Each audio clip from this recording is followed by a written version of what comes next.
compliance. We just need your compliance.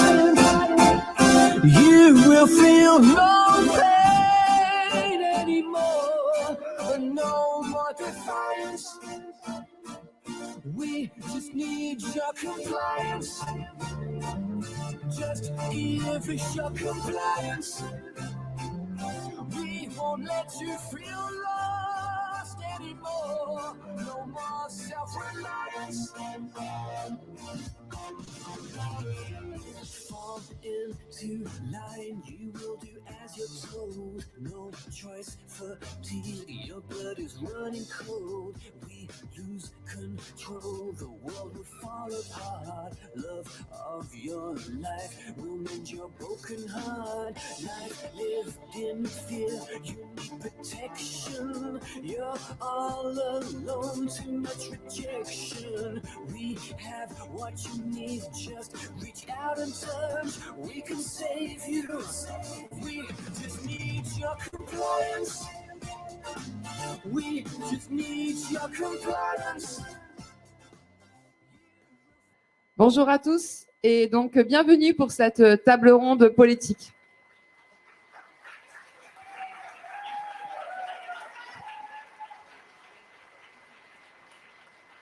Donc avant de commencer, je voulais juste faire un bref message. Aujourd'hui, on est tous réunis pendant ces 2 jours pour fêter la 100e du CSI. Cet événement a été bien sûr co-organisé par Réinfo Liberté.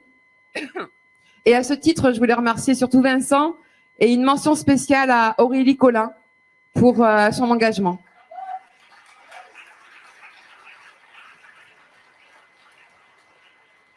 Le CSI, c'est avant tout 2 ans d'émission, 2 ans d'information scientifique avec donc dans la plus stricte intégrité, dans une profonde sincérité. Et le CSI n'existerait pas sans vous. Merci à vous du fond du cœur.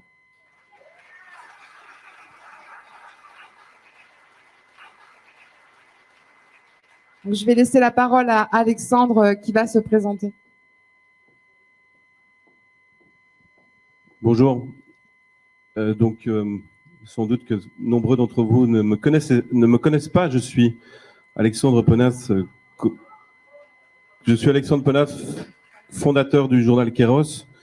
Alors, je soupçonne que les organisateurs de cette journée ont voulu coincer un petit Belge, parce que déjà, inviter un journaliste belge pour poser des questions à des politiciens français, c'est assez cocasse. C'est peut-être qu'en Belgique, on n'accepte plus que je leur pose des questions. Pour ceux qui connaissent mes phrases en conférence de presse avec Sophie Wilmès et Alexander De Croo, ils comprendront de quoi je parle. Autre chose, on me demande de poser des questions que je n'ai pas faites moi-même. Donc, deuxième chose où ils essayent de me coincer. Et puis, ils changent l'heure sans arrêt. Donc, voilà, merci les organisateurs. En tout cas, merci à tout le monde d'être là. Moyenne d'âge du public, 35 ans, je pense. Il y a clairement un problème sur le fait qu'on a encore du mal à toucher les jeunes. Et donc, voilà, mais c'est un plaisir d'être là. Donc, Emmanuel va commencer à poser des questions à Laurence et moi, j'introduirai des vidéos qui ont été préenregistrées de Virginie Joron et de Martine Veneur. Voilà, je donne la parole à Emmanuel. Merci beaucoup.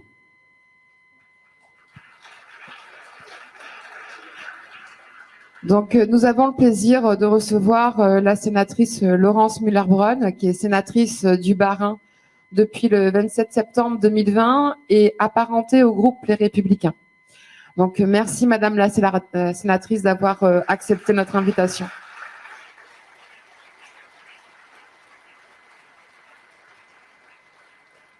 Donc, je vais vous poser une question, puis après, je vous laisserai bien sûr dérouler.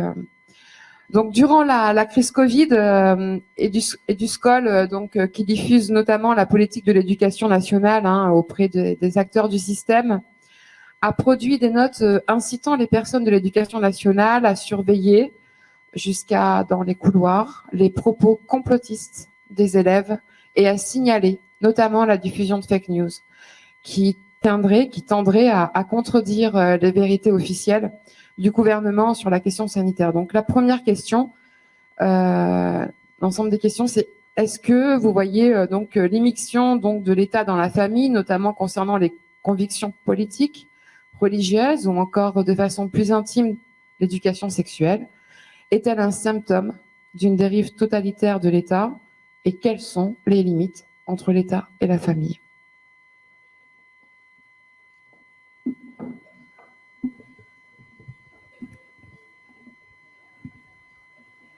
Mesdames et messieurs, d'abord, je souhaitais remercier le Conseil scientifique de m'avoir invité à cette grande rencontre des gens qui osent réfléchir et qui osent avoir des doutes.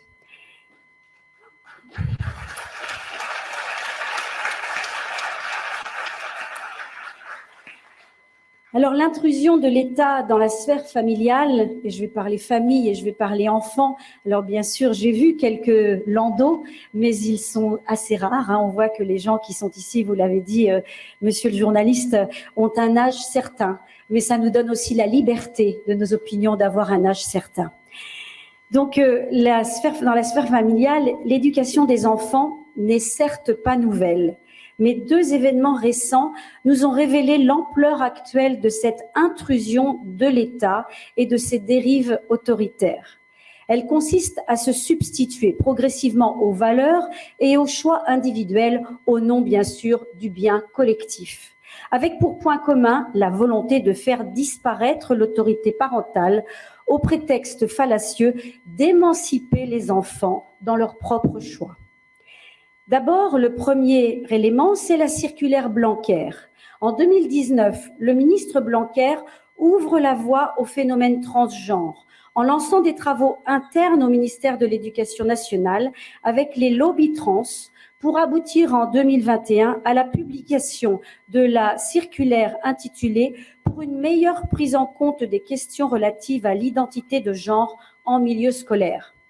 Les enfants dits transgenres peuvent désormais porter le prénom de leur choix à l'école. Et le texte exige que les enseignants exigent ce choix sans intervention des parents. Le ministre Blanquer a ainsi ouvert, discrètement mais sûrement, la voie pour encourager le phénomène transgenre en passant outre l'avis des enseignants et au mépris de l'autorité parentale, avec les conséquences que l'on connaît aujourd'hui, aggravées par les offensives du ministre actuel concernant l'éducation sexuelle des enfants. Le deuxième événement, 2020, à partir de 2020 et pendant plus de 2 ans, c'est bien la crise sanitaire qui s'est transformée en une expérience inédite dans l'époque contemporaine d'intrusion de l'État par la contrainte et la répression dans tous les aspects de notre vie quotidienne, privée et intime. L'onde de choc qui a suivi est loin d'être apaisée et elle n'a sans doute pas encore révélé tous ses effets. Malheureusement. On assiste alors à une double intrusion physique et mentale. Une intrusion physique avec les confinements, l'isolement, le vaccin et l'absence de soins que l'on retrouve aussi dans l'encouragement à la transidentité et à la transformation des corps. Une intrusion mentale ensuite, dans le cas de la crise sanitaire, elle a été distillée par la peur, la culpabilisation et l'invasion de règles absurdes et contradictoires. Pour les parents comme pour les élèves, la mission de l'école est devenue surveiller et punir. Dans le cas du phénomène transgenre, l'intrusion mentale s'est faite par une manipulation des enfants et des adolescents et par la prise de pouvoir du système éducatif sur les familles.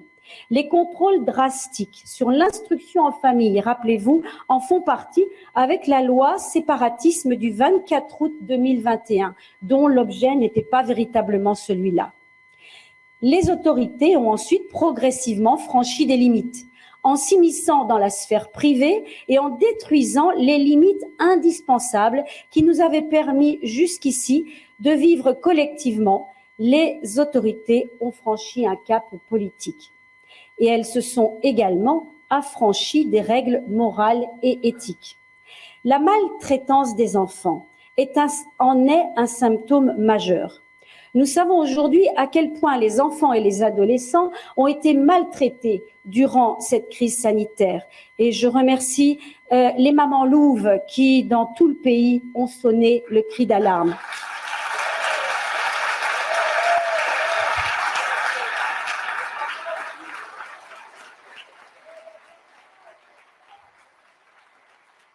Les papas aussi, excusez-moi, les parents, mais il y a beaucoup de mamans, c'est vrai, comme il y a beaucoup de dames en politique. J'ai dénoncé en octobre 2021 à la tribune du Sénat la vaccination de masse, et particulièrement celle des enfants et adolescents, dont nous savons aujourd'hui que ce vaccin était non seulement inutile pour eux, mais qu'il a engendré de graves effets secondaires. Les autorités ont contraint et déstabilisé les familles en abusant de leurs pouvoirs législatifs et réglementaires et en allant bien au-delà de leurs prérogatives. Mais aujourd'hui, les parents concernés par les effets secondaires, on ne peut que le constater, sont abandonnés par les autorités publiques qui fuient leurs responsabilités. Le cas des enfants vaccinés, le paroxysme de cette intrusion autoritaire a quand même été atteint lorsque nous avons découvert le cas des milliers d'enfants vaccinés en France hors protocole, avant les recommandations des autorités de santé nationale et surtout avant les autorisations des vaccins pédiatriques. Pour rappel, dans un article du Monde daté du 23 novembre 2021 qui recense les données de Santé publique France, on apprend que des enfants de moins de 12 ans ont reçu des doses adultes à partir de décembre 2020. Parmi ces enfants, certains ont moins de 5 ans. Il s'agit d'environ 25 000 enfants. Le journal Le Monde les a estimés à ce nombre, Libération à 30 000, et ça pourrait être encore plus. Mais de moins de 5 ans, ils ont été 4 512 et ils ont été vaccinés avec une dose, 2 435 avec 2 doses, sans disposer d'études cliniques ni d'autorisation légale pour ces âges. J'ai interrogé à plusieurs reprises le gouvernement pour qu'il explique et qu'il s'explique, et mes questions demeurent aujourd'hui toujours sans réponse. Je voudrais à cette occasion remercier la solidarité du docteur Amin Humil, qui est là, je l'ai vu.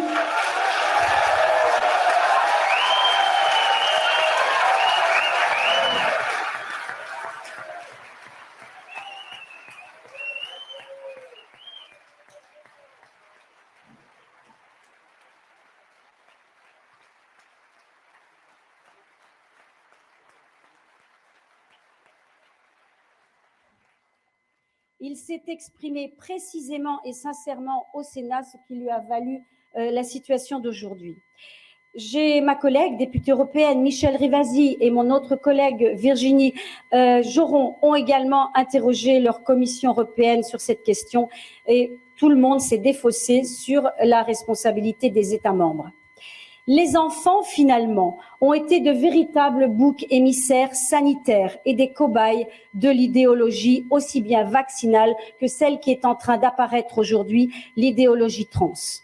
La crise du Covid nous a montré que la maltraitance et le non-respect de l'intégrité physique et mentale des enfants s'est banalisé et a même été justifié par les autorités médicales et politiques au nom de la santé publique. Considérés comme super contaminateurs, on a stigmatisé les enfants pour mieux les culpabiliser ensuite en faisant croire qu'ils risquaient de tuer papy et mamie. Étonnamment, on n'applique pas les mêmes précautions sanitaires lorsqu'il s'agit de transformer leur corps pour les faire changer de sexe. Là, il n'y a pas de précaution.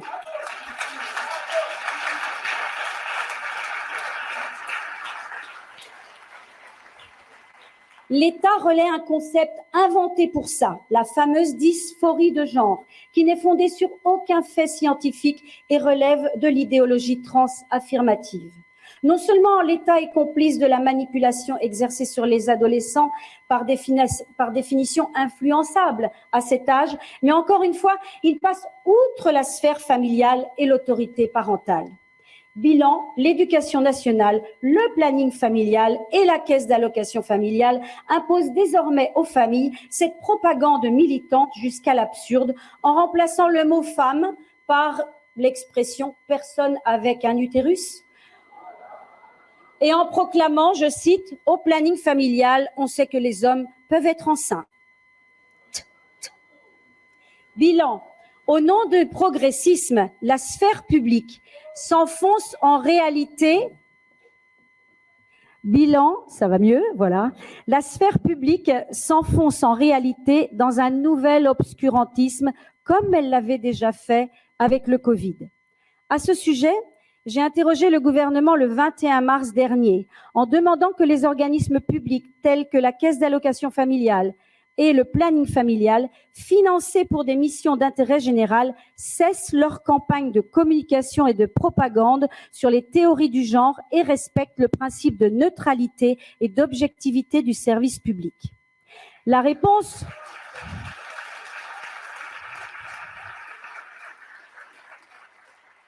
de la ministre a été déconcertante. Elle a rappelé les combats historiques pour le droit des homosexuels, ce qui non seulement n'est pas le sujet, mais est assez ironique, sachant que les associations homosexuelles combattent elles-mêmes l'idéologie trans qui exploite le mal-être des adolescents homosexuels en leur faisant croire qu'il s'agit d'une victime de la dysphonie de genre, qu'ils sont victimes d'une dysphorie de genre. En effet, ces dérives ont beau être dénoncées par des personnalités reconnues. Vous avez peut-être lu la tribune qui est parue récemment de Elisabeth Badinter et de Jean-François Mattei dans des tribunes publiées par Le Point. Le gouvernement reste sourd et continue à soutenir le planning comme la CAF et d'autres. Mais là encore, tout est difficile de s'opposer au matraquage, aussi difficile que dans le cas Covid. Nous avons en Alsace tenu notre commission permanente de la collectivité européenne d'Alsace ce lundi début de semaine et nous avions à voter les subventions justement du planning familial.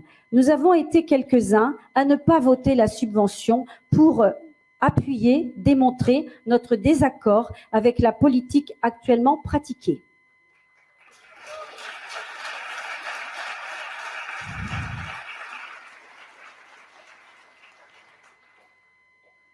Une nouvelle intéressante cependant, nous avons obtenu au Sénat, avec ma collègue sénatrice Jacqueline Eustache-Brignot, la création d'un groupe de travail au sein de notre groupe politique intitulé « Transidentification chez les mineurs, faut-il légiférer ?»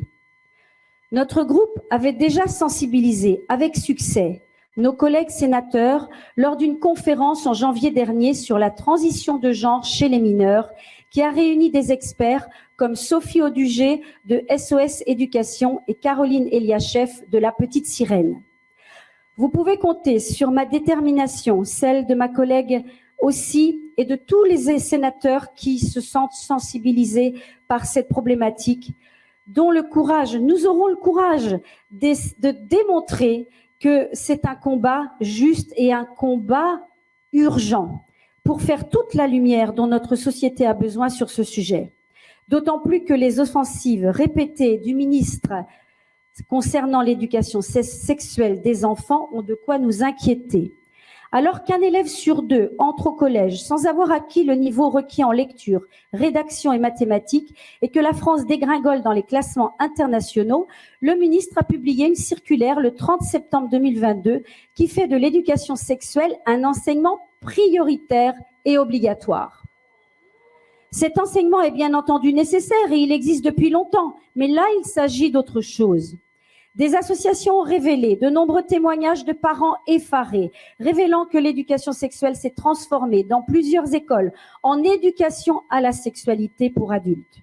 Choqués, leurs enfants ont rapporté les propos invraisemblables tenus par des intervenants dans des classes de cours moyens élémentaires qui ne sont pas contrôlées et dont le contenu des séances n'est pas présenté aux parents. Le ministère s'octroie encore une fois une place dans l'intimité de l'enfant et un rôle dans la sphère éducative familiale qui ne lui incombe pas. Nous devons, en tant qu'élus et avec les associations de parents, rappeler le cadre strict de cet enseignement, interdire l'intervention des personnels qui ne sont pas formés et insister sur les sanctions prévues en cas d'irrespect de ce cadre.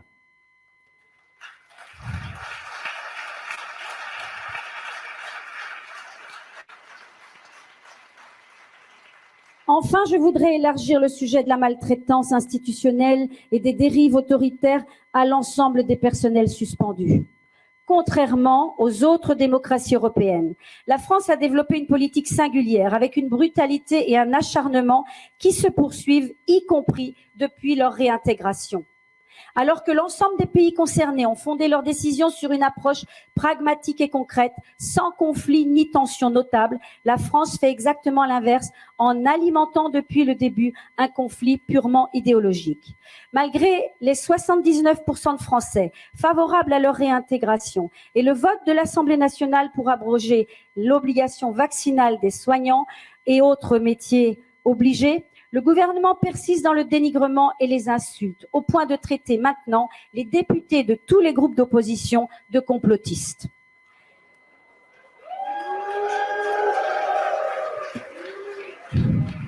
Isolés mais soutenus par ceux que nous connaissons, inutile d'en dire plus. Le gouvernement s'enfonce là encore dans un déni obscurantiste, mais heureusement devenu minoritaire sur cette question.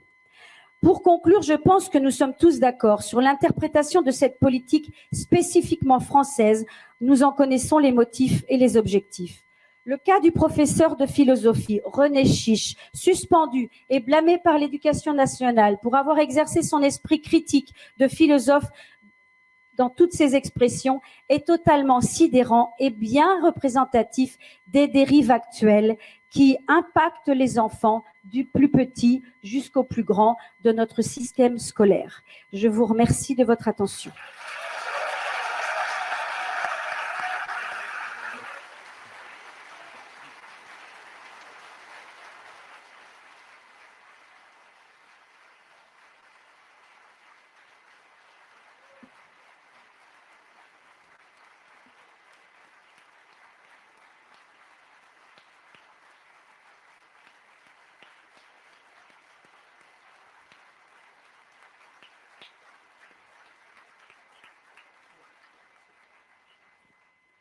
Merci beaucoup. Allô? 1, 2.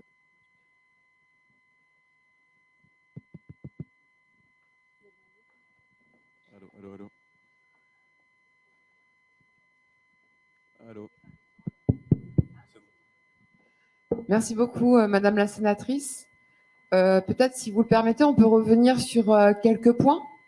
Le premier point, vous l'avez évoqué dans votre exposé, en fait, le cas des enfants qui ont été vaccinés, donc des enfants de 0 à 12 ans qui ont été vaccinés avec des doses d'adultes.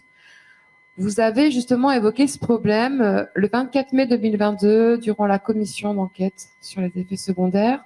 La NSM vous avez alors répondu en vantant les mérites de son système de pharmacovigilance sans apporter aucun élément de réponse. Vous aviez demandé justement qu'en était-il du suivi de ces enfants. Donc, qu'en est-il aujourd'hui en fait? On peut dire que rien n'a avancé. Nous n'avons aucune information. Il n'y a aucun rapport de suivi de pharmacovigilance sur le site de l'ANSM concernant cette cohorte d'enfants vaccinés avec des doses adultes. Il faut se dire aussi, sachant que ce produit il a été injecté hors AMM, il n'a jamais été testé, puisqu'il n'y a qu'en France qu'on a fait ça. Donc, aucun médecin ne va pouvoir rapporter des effets indésirables, parce que là, pour lui, ce serait très, très compliqué.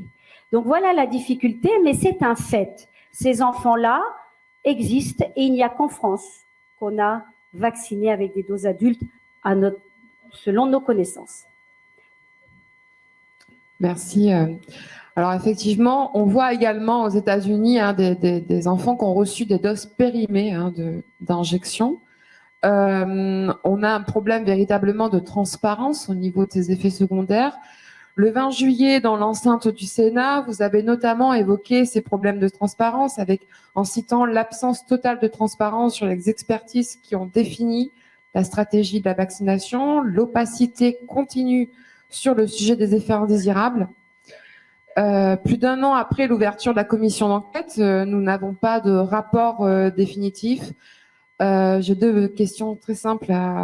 Que cela vous inspire-t-il? Et puis surtout, comment pensez-vous qu'il serait possible de remédier à ces problèmes de transparence au sein même de nos institutions?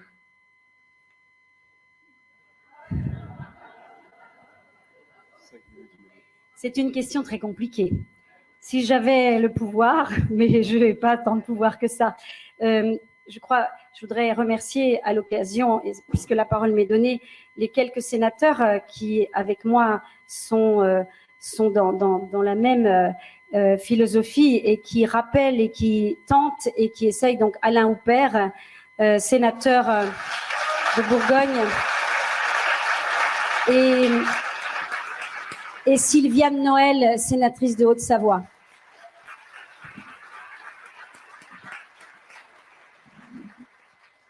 Nous sommes présents là où nous pouvons. Nous prenons la parole dès que nous pouvons. En effet, la commission d'enquête n'a déposé qu'un rapport d'étape, mais nous n'avons pas la puissance et le pouvoir d'obtenir la suite de cette commission d'enquête.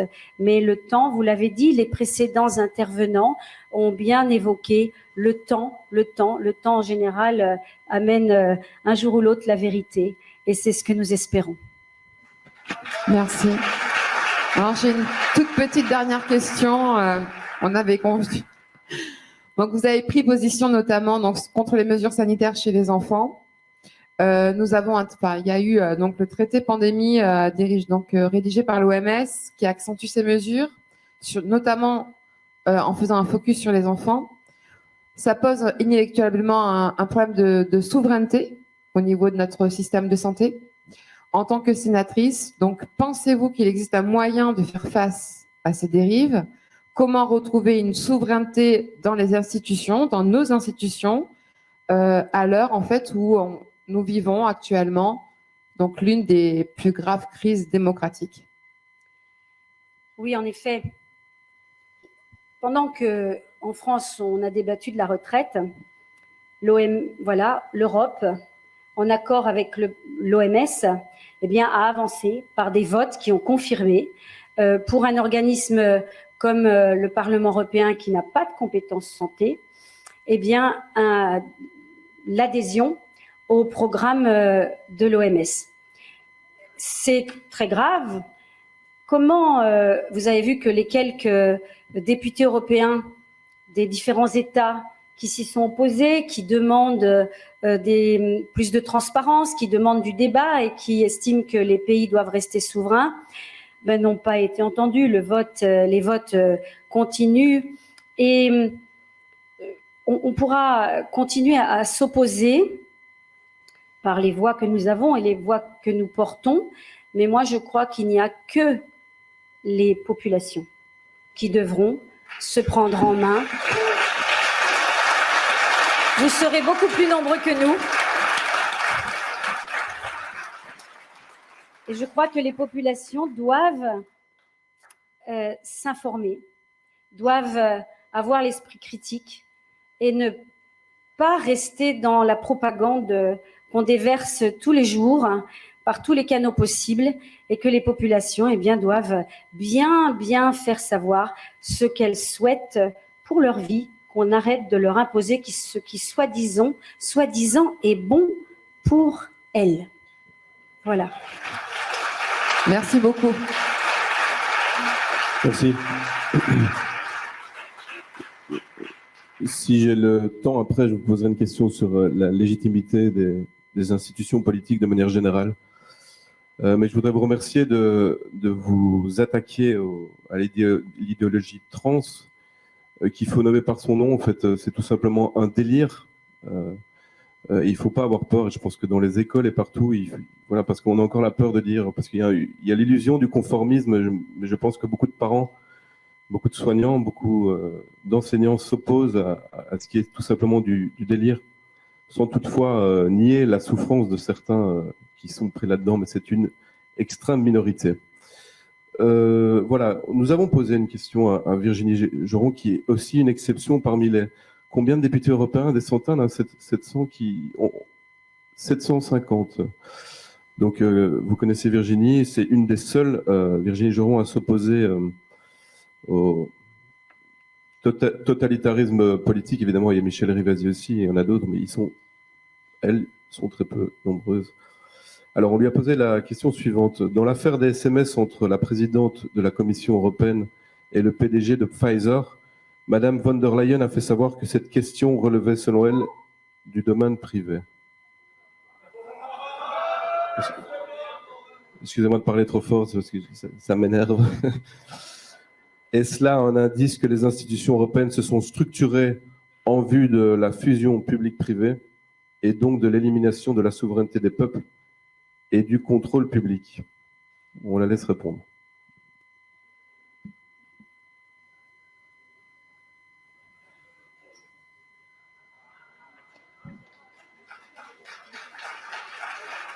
Bonjour Martine, merci d'être parmi nous. Bonjour Martine, merci d'avoir répondu positivement à notre invitation. Il semblerait il y a donc un que les problème, compagnies privées de en conseil, régie. par exemple... C'est pas grave, hein, ça arrive.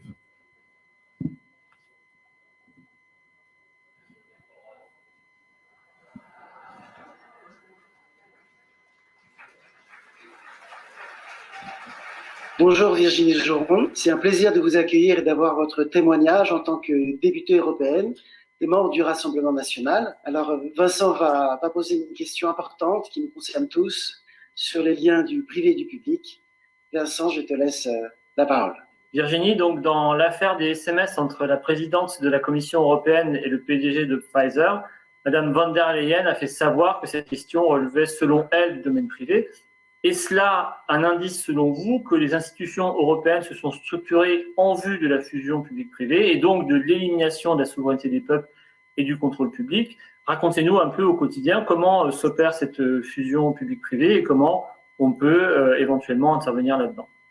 Donc c'est une question très intéressante parce qu'effectivement, au regard de ce mandat, on a vu une dérive de cette commission présidée par Madame von der Leyen qui s'est arrogé un droit en matière de santé et qui n'est pas du tout originel de ses compétences. Donc on parle de fusion privée-publique. Effectivement, on a plein d'exemples et l'exemple type, c'est effectivement ce contrat d'achat auprès des laboratoires sous prétexte d'urgence sanitaire avec notamment Pfizer qui est grand gagnant de ces négociations. Et la réponse, effectivement, Madame von der Leyen ne nous satisfait pas, puisque je pense que vous savez que, comme je suis membre de cette commission Covid, nous avons demandé à plusieurs reprises, l'accès au contrat, puisque après 3 ans, l'accès n'est toujours pas public, la moitié, les 3/4 du contrat est toujours grisé. L'accès au SMS, même quand Madame Emily O'Reilly, la médiatrice, demande l'accès au SMS, elle reçoit une fin de non-recevoir. Idem avec le rapport de la Cour des comptes qui signale effectivement que cette problématique des SMS entre Madame von der Leyen et le PDG Aberbola, qui, je rappelle, a refusé par 2 fois de venir dans cette commission. Pourquoi cette porosité entre le public et le privé? En fait, c'est pas nouveau. Ce qui est nouveau, puisque les lobbies à Bruxelles, on sait que ça fait des années qu'ils sont là. Moi, je mets pas tout le monde dans le même panier. Il y a des lobbies qui défendent des petits intérêts, des syndicats qui défendent des professions, qui ne rentrent pas comme ça au Parlement. Ils n'ont pas un badge, au contraire. Par contre, ils sont obligés de s'enregistrer auprès d'un registre de transparence. Et donc, vous pouvez avoir accès à tous ces lobbies qui viennent chez nous. Et on a vu qu'effectivement, au fur et à mesure des années, certains avaient leur badge de manière permanente, comme Pfizer. C'est pour ça que nous avons demandé, puisque M. Bourla ne veut pas répondre à nos auditions, on a demandé la levée des badges. Les partis politiques de Macron et PPE, donc où siègent les LR, n'ont pas accepté cette demande. Mais sur le fond, en fait, privé-public, est-ce qu'on va perdre notre souveraineté? J'ai envie de dire, on n'est qu'au début, effectivement, d'une dérive de cette omnipotence de la Commission, qui, à cause de la crise Covid, s'est accaparée de ce pouvoir de négociation auprès directement des laboratoires. Notre rôle avec certains députés, c'est de casser cette dynamique. Parce que le problème de l'achat de ces vaccins, je rappelle des chiffres, ils sont très conséquents. La Commission s'est engagée pour 71 milliards d'euros. C'est le plus gros contrat d'achat de l'histoire de l'Union européenne pour 4,6 milliards de doses. Pour rappel, on est 2023, 3 ans après les premières campagnes de vaccination, on a un peu moins d'1 milliard d'injections dans l'Union européenne. On a 500 millions de doses, on ne sait pas où elles sont. Par contre, ce que l'on sait, et c'est ça qui pose problème encore aujourd'hui, c'est que comme la Commission s'est engagée à acheter 4,6 milliards de doses, elle s'est engagée à, même s'il n'y a plus de pandémie, même si aujourd'hui il n'y a plus cette demande.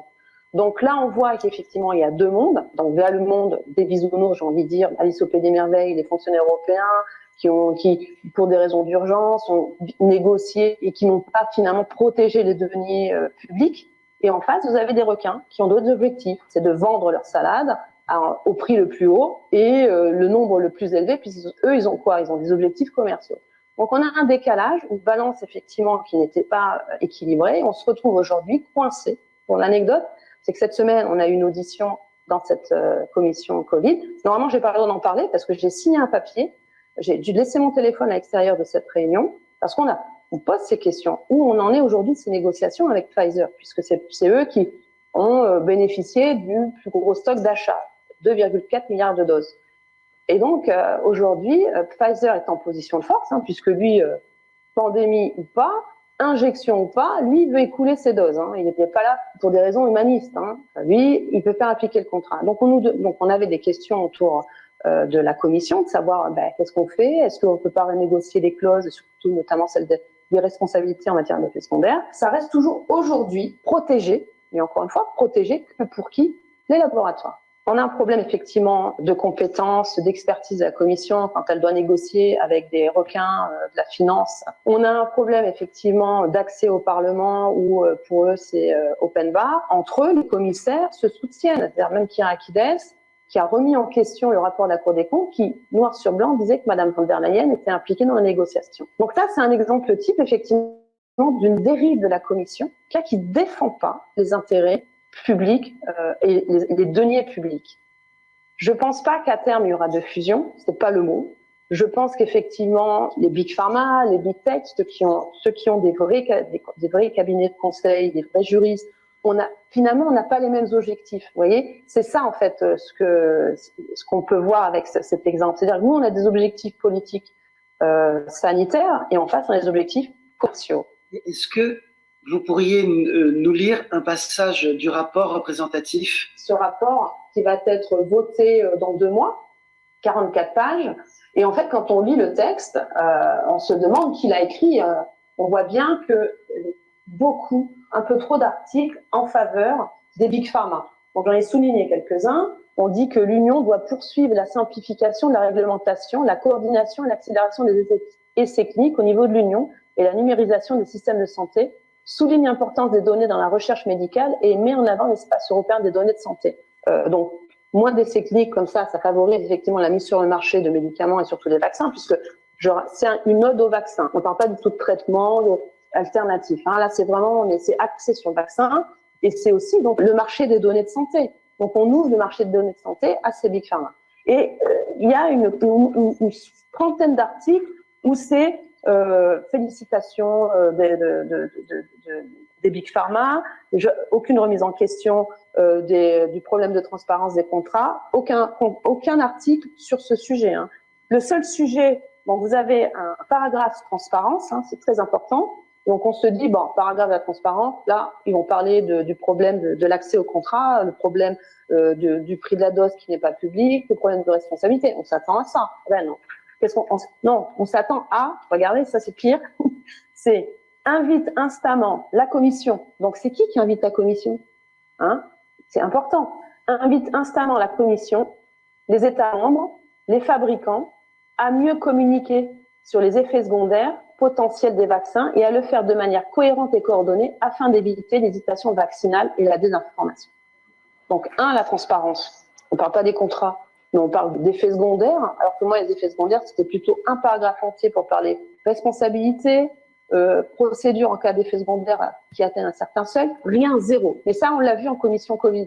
Quand on a eu Pfizer en face de nous, quand je suis intervenue pour parler des effets secondaires, puisqu'on a plein de rapports qui malheureusement démontrent une inflation des effets secondaires, notamment chez Pfizer, puisque c'est celui qui est le plus injecté, le terme effet secondaire n'a jamais été utilisé. Jamais. On a un rapport qui effectivement est très favorable au Big Pharma. Donc pose question, qui a rédigé ça? Je ne vais pas plus loin parce que on va après me taxer de conspirationniste ou je ne sais quoi. Mais c'est vrai que ça pose question. Moi, j'ai déposé 330 amendements. On va voir comment vont être reçus ces amendements. Mais voilà, on a le résultat, c'est ça. Et en plus, avec toujours en perspective de continuer, parce que c'est ça s'arrête pas. Là, c'était la première étape.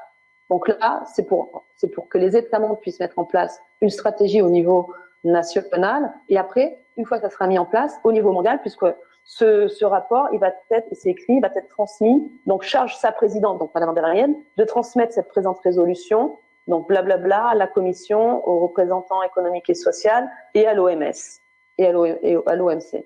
Donc ça, c'est effectivement la prochaine étape finale pour les Big Pharma qui en fait, ils assoient un petit peu leur omnipotence avec la Commission, qui leur a ouvert les portes, et pour cause, crise sanitaire a obligé, et maintenant ils se sont dit, maintenant on continue, notamment, et on le voit dans ce rapport, avec l'achat des médicaments.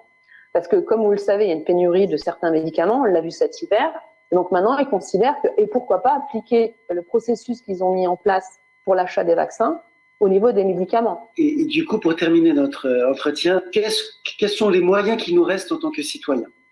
Nos deux moyens, vraiment, c'est les élections et c'est la réinformation. C'est pour ça que moi, à chaque fois, je source tout. Là, c'est pas moi. Vous allez sur le site de la commission, le registre de transparence pour voir tous les lobbies, vous y avez accès. Vous avez même accès aux réunions de Madame von der Leyen. Là aussi, ces rapports, vous avez accès.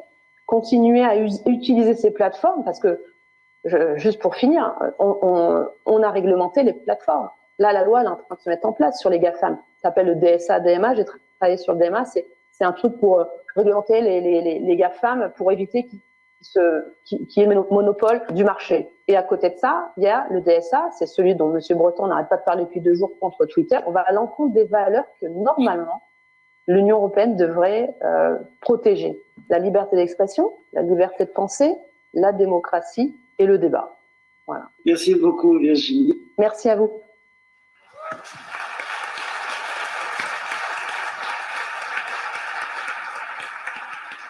Merci.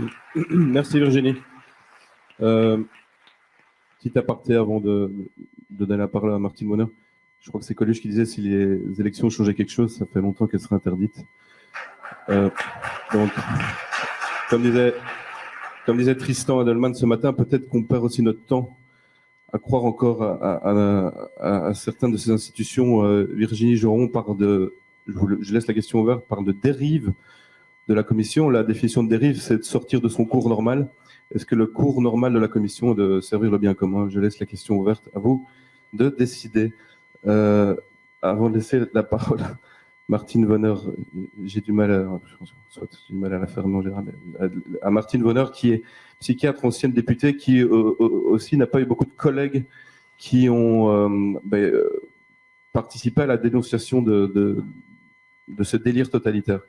Et donc, je ne vais pas répéter la question, puisqu'en fait, je pensais qu'elle n'avait pas été posée, donc je ne vais pas vous le redire, mais il parle en tout cas de McKinsey, d'ingénierie sociale, de nudging et de manipulation. À vous, Martine Vonner.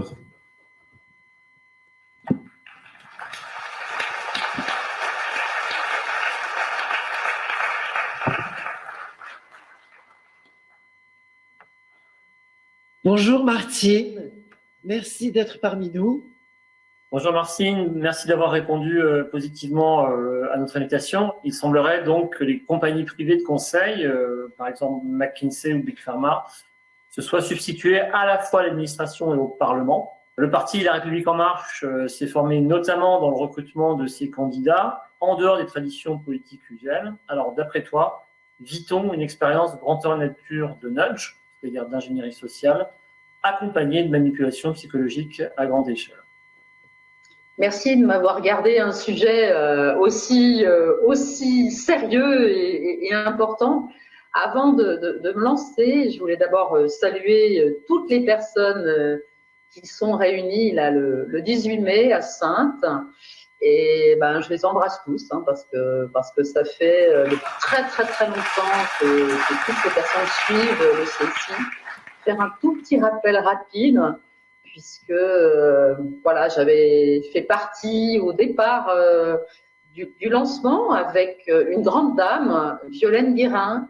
Je pense très souvent à elle, puisqu'elle avait mis sur pied le collectif Laissons les médecins prescrire.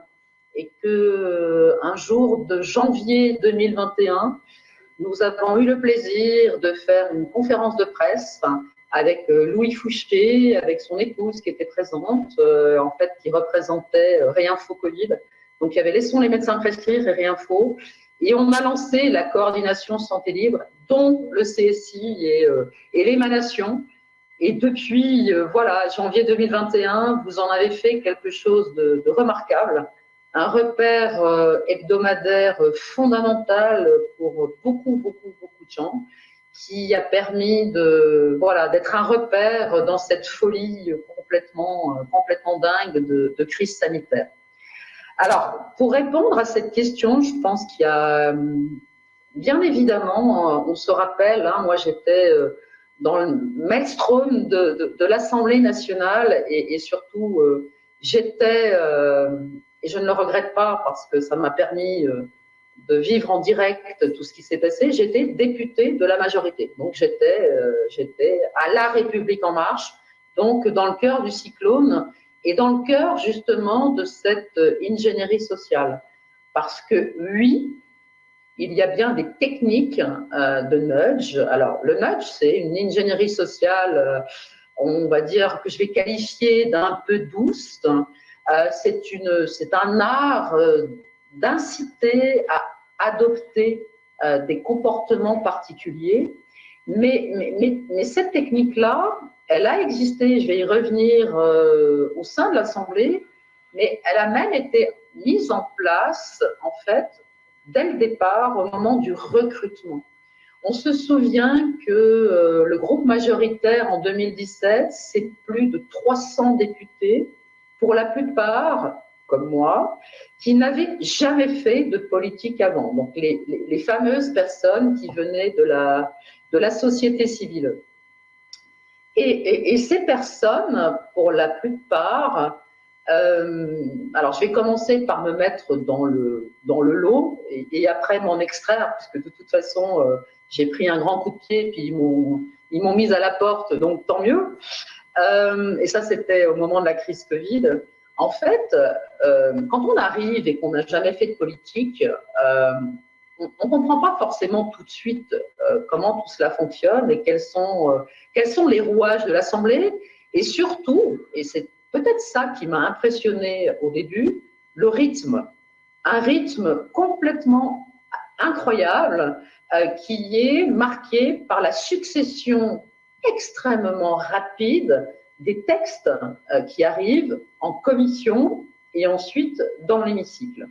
Et je me souviens très bien, et déjà là, je me suis dit, mais c'est très bizarre parce que Macron avait dit, mais on va légiférer, c'est la première fois où on va légiférer, on va dire en douceur, on va ralentir le rythme habituel.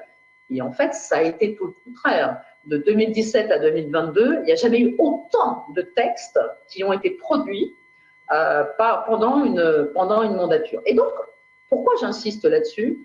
Parce que, bon, je sais pas, j'ai une formation scientifique, médecin, spécialiste.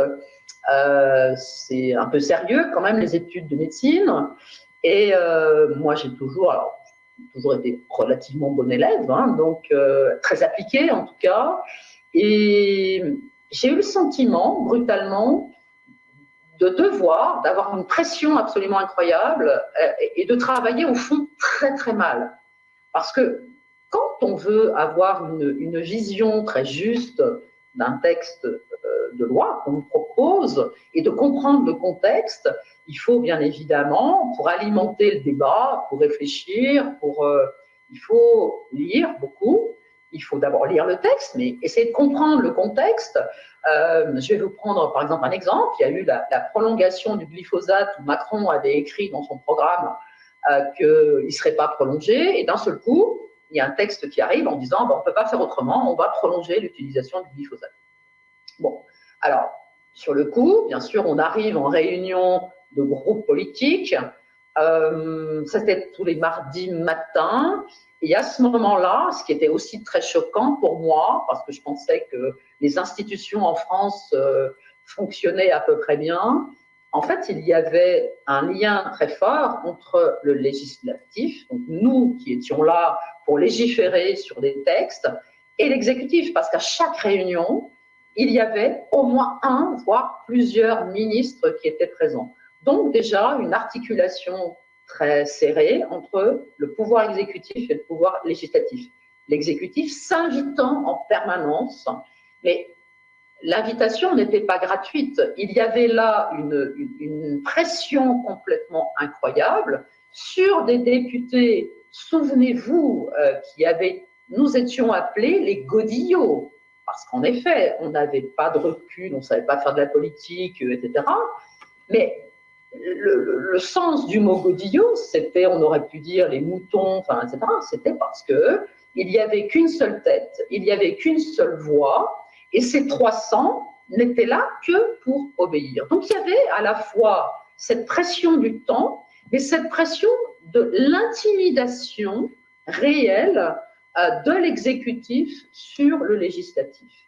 Mais tout ça, bien évidemment, étant fait, on va dire, moi, bon, j'ai pas beaucoup de mérite, je suis psychiatre, donc me mettant toujours un tout petit peu à distance de cela, en capacité de réfléchir et d'essayer de comprendre ce qui se passait, je voyais, je faisais une mini-analyse comportementale de mes collègues députés, et j'étais totalement effrayée par cette incapacité pour eux à remettre en cause la parole, presque la parole du père, parce que quand Édouard Philippe était présent, bon, c'est un grand monsieur qui essayait d'en imposer. Bon, avec moi, il a eu un peu de mal, parce qu'on sait vraiment, il y a eu quelques bras de fer, mais très, très durs entre nous deux. Mais en fait, il y avait une obéissance aveugle à ce pouvoir, mais ce pouvoir qui n'était pas... En tout cas, moi, j'ai très vite senti qu'il n'y avait rien de naturel dans tout ça, et qu'il y avait surtout une machine de guerre qui écrivait les éléments, ce que j'ai toujours appelé les éléments de langage, c'est-à-dire ce qu'on devait dire, ce qu'on devait penser, ce qu'on devait dire à la presse. Donc, tout ça, tous ces messages très forts, mais ils n'étaient pas créés simplement par les quelques personnes du comité exécutif du parti politique. On sentait bien qu'il y avait une vraie machine de guerre derrière ça, et tu l'as dit très justement quand tu as posé la question.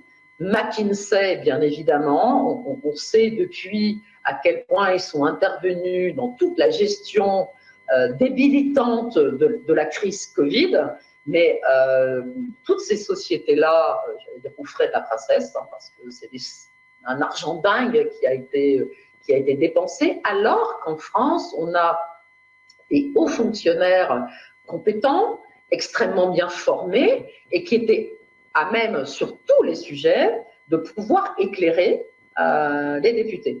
Mais en fait, cette manipulation, parce que ce n'est pas autre chose que ça, qui avait une forme relativement douce, en fait, dans la réalité, après, sortant de la réunion de groupe politique, mais dans la réalité de l'hémicycle, devenait quelque chose d'extrêmement violent, parce qu'il y avait des passes presque comme un jeu sur un plateau de théâtre, en fait, un renvoi permanent qui faisait que les quelques députés au début, puis bon, sur la crise Covid, je me suis souvent sentie très seule, étaient vraiment pris en tenaille et seuls face à 15, 20, 100 députés qui n'arrêtent pas de dire que, de toute façon, le message que eux passent, c'est eux qui détiennent la vérité, c'est eux qui sont dans la bienveillance du peuple, etc. Donc on est là, vraiment là, dans l'inversion totale d'une logique, d'une réflexion possible. Les échanges sont interdits, puisqu'il y a une vérité d'un côté, et après, après, on a vu toutes les dérives vers le complotisme, etc., etc.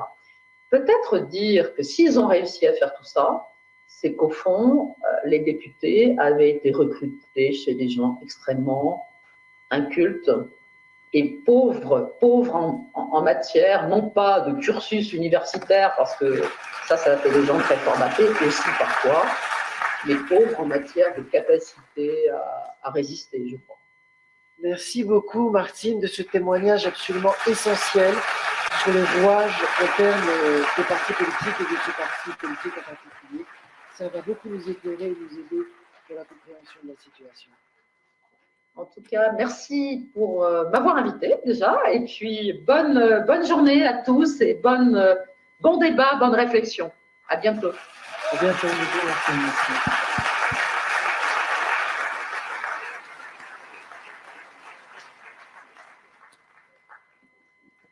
On va devoir terminer juste pour dire que ce que souligne Martine Vonner est capital, puisqu'elle parle de ce rythme arbitraire, effréné. C'est le même dans le journalisme, au fait, hein, et Alain Cardo, qui est un formidable journaliste français, qui écrit journaliste précaire, journaliste quotidien, et qui a donné la parole à des gens qui ont quitté les médias mainstream, montre que l'excuse de sortir vite, aller vite, était tout le temps mise en place, en fait, pour empêcher de penser. J'ai une petite question, mais ça va être difficile d'y répondre. Il faudrait beaucoup de temps, notamment pour Laurence Muller-Braun, mais par rapport aux partis politiques, aux institutions de manière générale, je voudrais citer Simone Veil, la philosophe, qui disait, par rapport aux partis politiques, si on confiait au diable l'organisation de la vie publique, il ne pourrait rien imaginer de plus ingénieux. Elle rajoutait le fait que les partis existent n'est nullement un motif de les conserver, seul le bien est un motif légitime de conservation. Le mal des partis politiques saute aux yeux. Je voudrais rajouter la phrase que disait Orwell, formidable George Orwell, le langage politique, et avec quelques variantes, cela s'applique à tous les partis politiques, des conservateurs aux anarchistes, a pour fonction de rendre le mensonge crédible et le meurtre respectable, et de donner à ce qui n'est que du vent une apparence de consistance.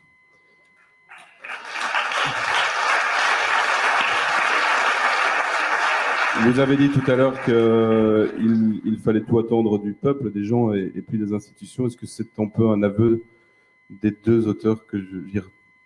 Est-ce que vous êtes d'accord avec les deux auteurs que je viens de citer? C'est pas pour être méchant du tout. Je dois répondre là. Écoutez, je crois que la politique, quand elle est sincère, profonde, c'est un très très beau métier. Franchement. Et le courage, c'est une qualité qui doit être rendue publique. La ténacité, c'est personnel, mais le courage, c'est public. Et je crois que pour aller en politique, il faut un peu de courage, un minimum de courage. Je ne peux pas le dire mieux que Simone Veil, elle le voyait de l'intérieur, elle aussi. Elle le voyait vraiment de l'intérieur. Et quand on le voit de l'intérieur, on ne peut pas contredire ce qui a été dit là. Vous l'avez entendu par mes deux collègues, c'est très complexe, mais tout le monde n'est pas noir. Seulement, c'est comme dans le troupeau, le mouton noir, tout seul, qu'est-ce qu'il peut faire? Donc, il faut continuer à encourager la parole que vous souhaitez. En fait, nous sommes élus par les Français, puisque nous sommes en France, et c'est à eux de faire en sorte qu'on nous entende encore mieux, et à nous, bien sûr, de saisir toutes les opportunités. Rien n'est facile, mais je crois que dans beaucoup de métiers, je pense aux universitaires que j'ai rencontrés depuis des mois, je pense aux médecins que j'ai rencontrés depuis des mois, c'est-à-dire ces paroles dissonantes de la doxa générale, elles dérangent, et c'est un combat de ne pas être dans le troupeau. Mais voilà, je pense qu'il y a beaucoup de gens qui le savent et qu'il faut absolument s'éloigner de cette... On a aujourd'hui une corruption médiatique. Et là, je sais qu'il y a quelques journalistes qui sont là et qui sont là aussi pour lutter. Je pense à certains qui veulent bien nous interviewer. Vous savez, moi, en Alsace, comme Martine d'ailleurs, notre journal régional et local, on n'est jamais interviewé. On fait des choses formidables, mais on parle jamais de nous, hein.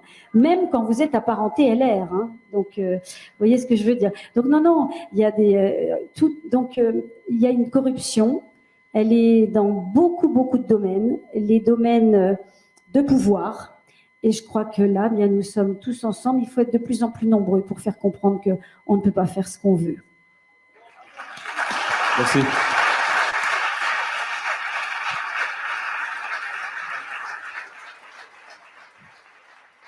Merci beaucoup, merci Madame la Sénatrice, merci Alexandre, merci Manuel. Donc on va faire maintenant une pause déjeuner, voilà, que vous avez tous bien mérité et on vous remercie d'avoir été jusque-là. Donc on va reprendre à 14h15. Voilà, merci beaucoup à vous, merci beaucoup. Merci beaucoup.